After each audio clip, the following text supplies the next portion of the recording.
Hello and welcome, my friends. Happy Wednesday and welcome to your August angel reading.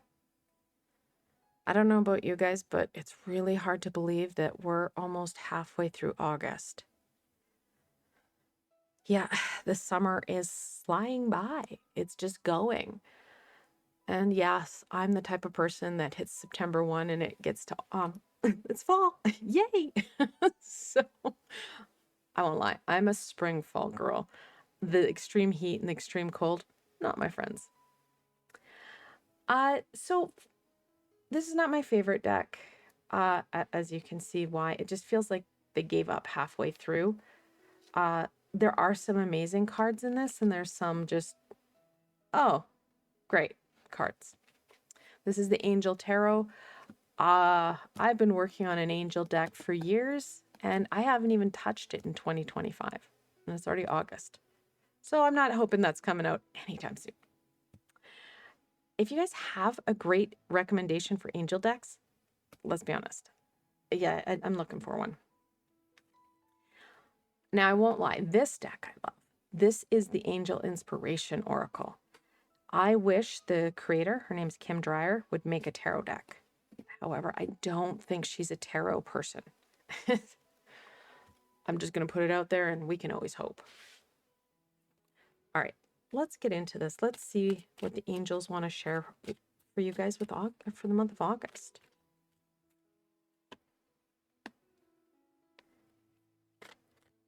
And we're coming up, and I'm interested to see what the angels want to share because we are coming off some pretty challenging pieces. Mercury in retrograde. This last full moon was a lot. And we also had the Lion's Gate. There's the political world, the environmental pieces. There's a lot. And yes, a lot of it is out of our control. However, I'm interested to see what their guidance is for us as an individual. The Two of Pentacles in reversal. The Tower in reversal. Temperance in reversal. The Page of Pentacles in reversal. Death in reversal. Okay, how many people think the last card's going to be in reversal? No. The Star. Now, just because they're in reversal, it doesn't mean that they're in the reversal for the same reasons. We'll move that right out of the way. The reversals, just like the upright, have lots of meaning. And I'm going to start off with the one that terrifies the most, the Tower. As I was shuffling, I was getting a lot of that external stuff we have no control over. There's always going to be that external boom and crash. Yes, they're getting louder and more intense. However, no, there's a lot of things you have no control over. Will it impact you? Yes. Is there a lot you can do about it? Not really. You need to be able to use your tools, your skills, your abilities to overcome them. To, if you can, sidestep and minimize that wave, if you will. It's like when there's you throw a big rock into a body of water. Those are the ripples, the effects. It's that we're looking at. The angels are reminding you there's still more to come. You can't fear it because you have no control over it.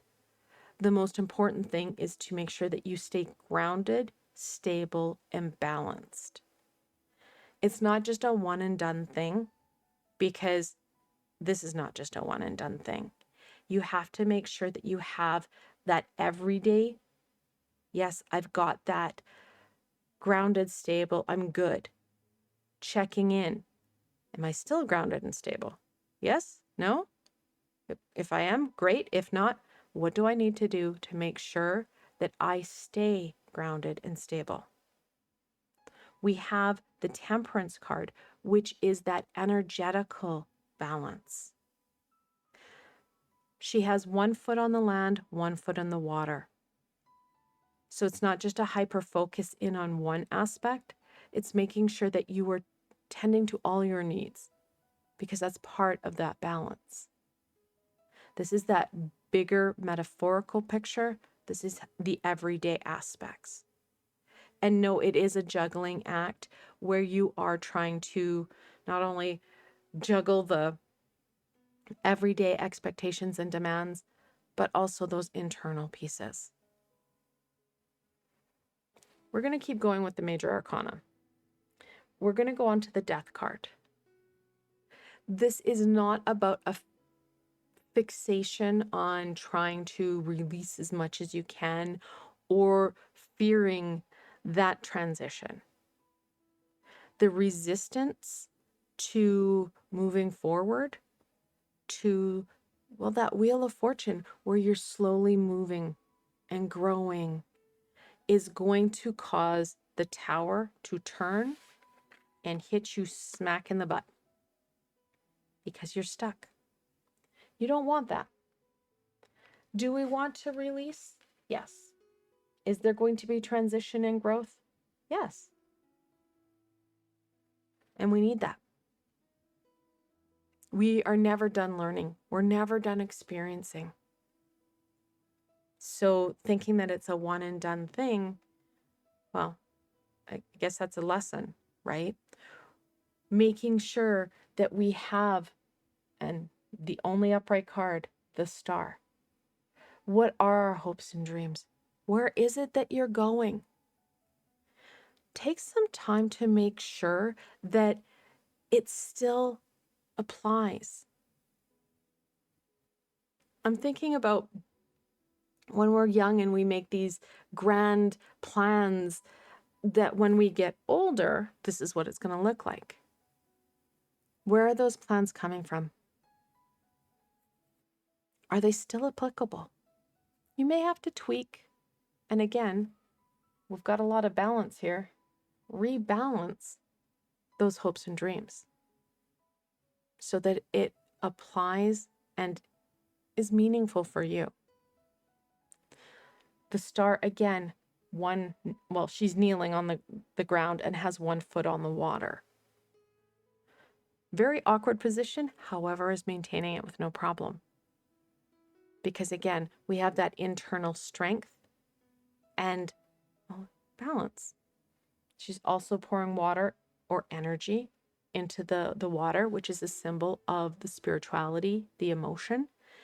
And then the land, which is that physical aspect. Taking care of self and making sure, again, that those long-term pieces are taken care of, that you're taking care of yourself.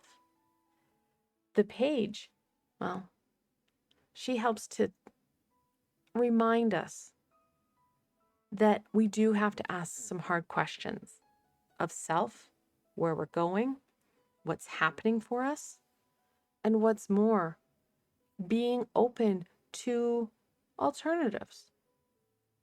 Because when you feel grounded and stable, you're able to bring your head up, look around, and gather the knowledge, gather the intel that you need to make the decisions that are going to be applicable to you.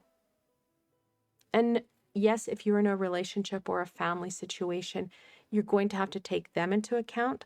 However, you have to start with yourself before you look externally.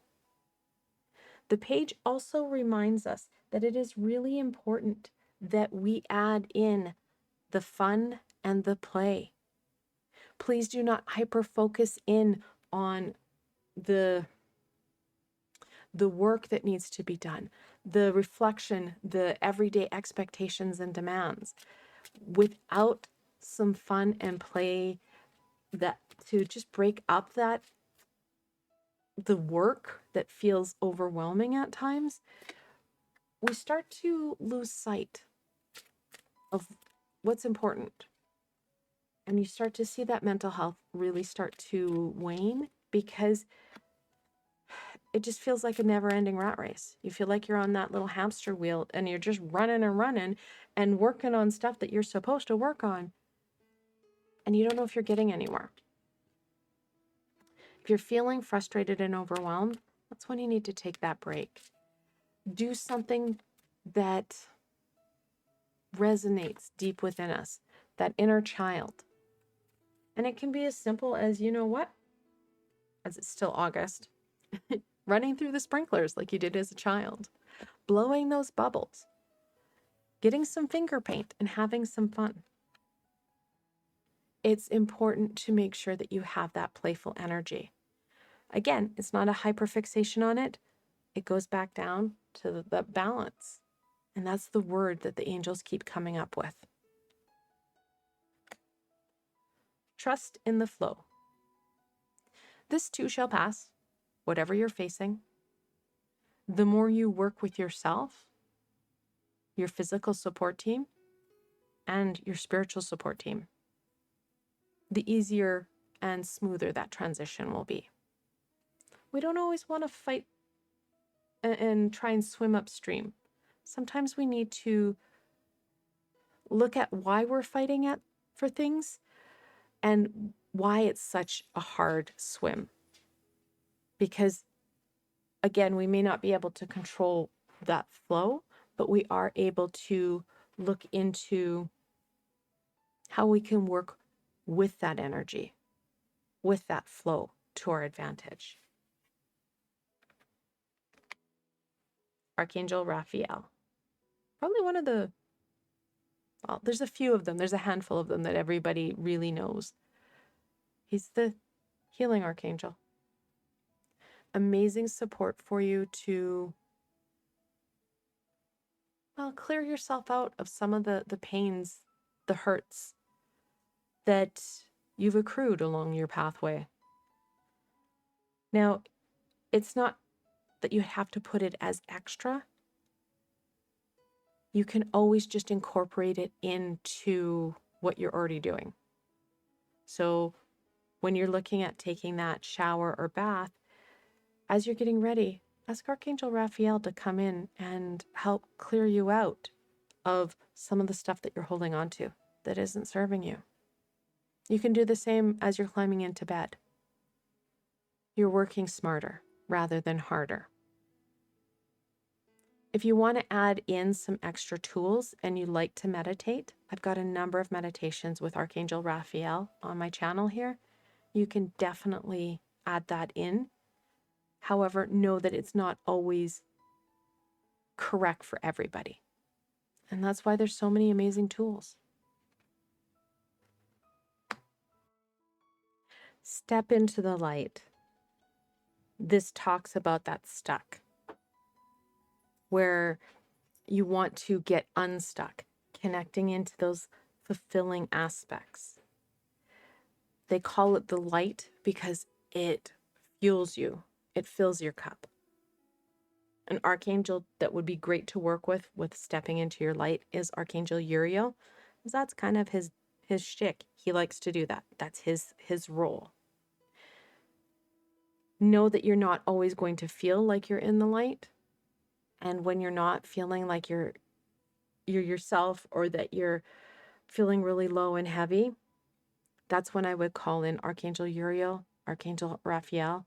Heck, you can just blanket it as any and all high vibrational beings so that you can get unstuck, degunked, and feel lighter and more able to embrace those things that you like to do. Ooh, we're adding in all sorts of archangels now. Archangel Gabriel. Again, another well-known. All three of these that I'm talking about are well-known archangels. Archangel Gabriel, those messages. Know that no matter how many times they have to share it with you, they will continue to share it. No judgment. They know, can see, and understand that we're dealing with a lot. Some of it's ours, some of it's not. They're not going to stop. They will keep sharing it. Being present and aware. So again, bringing your head up and looking around. So understanding the information will help you, because they're not going to send you a message in like a detailed text or memo. It is symbols, feelings, knowledge, being present to it. And this is going to be really hard, but not minimizing the information, the feeling, that message. One of the ways that you can work with Archangel Gabriel, of course, I've got meditations and channelings with all three of these archangels. You can ask her to come to you in your sleep, share the messages, ask her to help you remember, so that when you wake up, you've got it on the tip of your tongue. If you're going to do that, though, make sure you have your spiritual binder, pen and paper close at hand, so that you don't forget. Because I can guarantee you, if you go, oh, I'm just going to go pee, by the time you get to the toilet, you will have forgotten. Our ego is amazing at that. And finally, be tolerant. It's not easy. It's not going to change overnight. This is going to take some time. You need tolerance. Tolerance for others, because they're going to make some decisions that are pretty funky. Tolerance for self, because again, we also make some decisions that are pretty funky. Trust in the universe, trust in this process. And like I said, this too shall pass. You just need, and I like the fact that we have this tree here, that grounded, stable energy that I mentioned at the beginning. Nice way to end it off. Making sure that you do take it slow and steady. The pentacles help to give us a time frame, and we're looking years. So it's important that we enjoy and have fun in this experience. I want to thank you for joining myself and the angels today, and I hope that this inspired you to be present and enjoy what is right in front of you. If you did like this session, please give it a thumbs up and let me know what is going to be that light for you. And if you haven't done so, don't forget to subscribe, hit the bells so you don't miss anything that I post, as I frequently post. Additionally, if you're looking for some added support, I do have a Patreon community. I've posted a link below so you can come check it out. Again, I want to thank you for joining me and the angels today, and we hope that you are able to enjoy that light. Until tomorrow, my friends.